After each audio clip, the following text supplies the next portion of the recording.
All right, so we're all seeing this, right? It's like an AI gold rush out there. Billions of dollars are being thrown at building the next huge model. But are we even sure we're digging in the right spot? That's what we're getting into today. We're going to look at how we measure AI progress and why the old ways just aren't cutting it anymore. It's time for a new scorecard.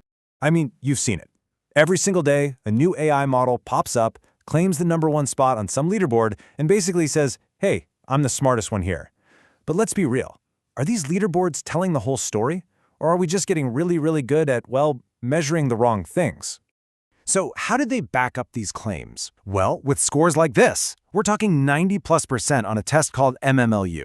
And this thing is supposed to be this massive test of knowledge across like dozens of subjects. History, physics, you name it. 90%? That's superhuman. You look at that number and you think, wow, okay, problem solved. We've cracked intelligence.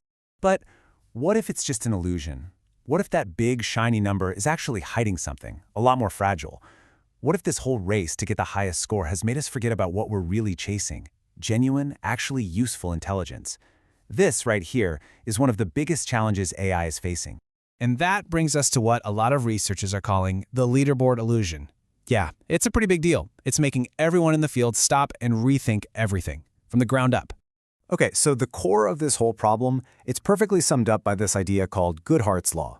Basically, once you make a measurement the goal, the target, it stops being a good measurement.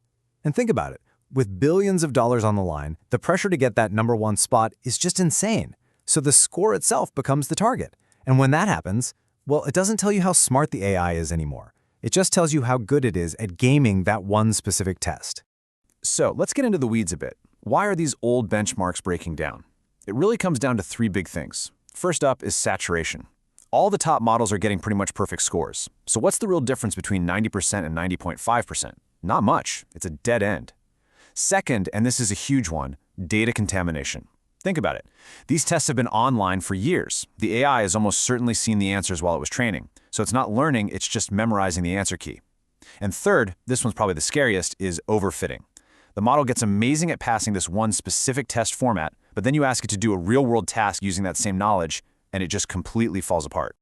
Okay, so because of all these problems, the industry is making a really important change, a pivot to a whole new way of thinking, holistic evaluation. It's all about looking at the entire picture, not just one shiny score. So what does holistic evaluation even mean? Well, instead of just asking, did it get the right answer, it's like a full diagnostic checkup. It asks questions like, is this thing safe? Is it efficient? Or is it going to cost a fortune to run? Can it handle it when you throw it a curveball? The point isn't just to see if it works in a lab. It's about deciding if it's actually ready for the real world. And this table just lays it out so clearly. On the left, you've got the old way, the legacy stuff. It's all about one single score, accuracy on some public test that everyone's seen. The only goal? Climb that leaderboard. But now look at the right. The modern approach is totally different. It looks at multiple things: safety, bias, efficiency. It uses private, secret test data the model has never seen. And the goal isn't just a high rank. It's about making sure the model is actually ready and safe for you and me to use. All right, this brings us to the first really big piece of this new puzzle. It's not enough to know what the AI answered. We need to understand how it's thinking. And here's a perfect example of what that means in practice. We're seeing a shift from a metric called pass at K to a new one called GPass at K. Now, the old way, pass at K, was kind of lenient. It was like, hey, if you try 10 times and get it right once, you pass. It basically rewards a lucky guess. But the new way, GPass at K, it's much stricter. It measures how consistent the model's logic is. It's asking a way more important question. Does this AI actually get it, or is it just, throwing spaghetti at the wall and hoping something sticks? It's the difference between can it do it and can I trust it to do it? And this new way of thinking gets right down to brass tacks, to the absolute basics of logic. Researchers are running these really simple consistency checks, and you'd be shocked at what they're finding.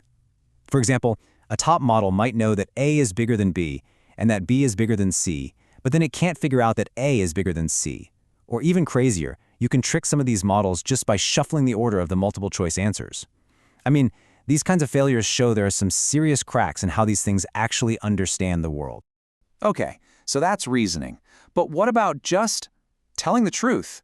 And what happens when these AIs stop just talking and actually start doing things for us? All right, so for AIs that are designed to look up information before they answer you, that's a technique called RAG, by the way, we absolutely have to check their work. And frameworks like Ragus do this with a neat 3-step process. So let's say you ask it, who won the last Super Bowl? The first check is context precision. Did it grab an article about the right game, not one from 5 years ago? The second check is context recall. Did it pull out all the important info, like the teams and the final score? And then the third, and honestly the most critical one, is faithfulness. Does the AI's final answer stick only to the facts it found, or does it start, making stuff up? This right here is our #1 defense against those weird AI hallucinations we keep hearing about. And trust me, the difference between models is huge. Just look at this. You might have one model that hallucinates or makes things up less than 2% of the time, but then another one, which sounds just as smart and confident, by the way, is making stuff up almost 3 times as often. If you need an AI for facts, for anything important, this is the number you should be looking at. Okay, now we're going to raise the stakes. Let's talk about AI agents. It's a simple but really important difference. A chatbot just answers your question. An agent goes and does something for you. It uses tools, it clicks buttons on websites, it actually completes tasks. So when we're evaluating an agent, we don't care how pretty its sentences are. We care about one thing. Did it get the job done right? So how do you test something like that safely? I mean, you can't just let it loose on your credit card. The answer is pretty cool. Researchers have built these incredible flight simulators for AIs. A great example is something called Web Arena. It's basically a sandbox full of fake but realistic websites, e-commerce sites, forums, you name it. And you give the agent a task, like book me a flight from New York to LA for next Tuesday. And the final grade? It's not about what it says, it's about what happened. Was the flight actually booked? For the right price? On the right day? This is a test of real-world skill that no multiple-choice test could ever match. Okay, so we've talked about reasoning, we've talked about facts, and we've talked about taking action in the real world. So how does this all add up? What does this new scorecard for AI actually look like? The best way to picture it is this. We're moving away from a single final grade, like just getting an A in AI. Instead, we're moving to a detailed report card. Now you get to see all the different subjects. So maybe it gets an A+ in reasoning, but a C- in factual accuracy. This gives everyone, from the people building it to you and me using it, a much clearer picture of what an AI can really do.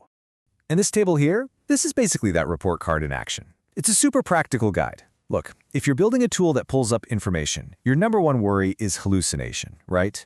So you use something like Ragus to check for faithfulness. If you're building one of those autonomous agents, your biggest fear is that it'll fail the task. So you use a simulator like Web Arena to check its success rate. It's really simple. You figure out the job, you identify the biggest risk, and you pick the right tool to measure that risk. At the end of the day, it all boils down to this one simple thing. That single, shiny score at the top of a leaderboard, it's an illusion. And it's never going to be enough to build the kind of trust we need to really bring AI into our lives in a meaningful way. So if that one number can't build trust, what can? Well, it's everything we've been talking about.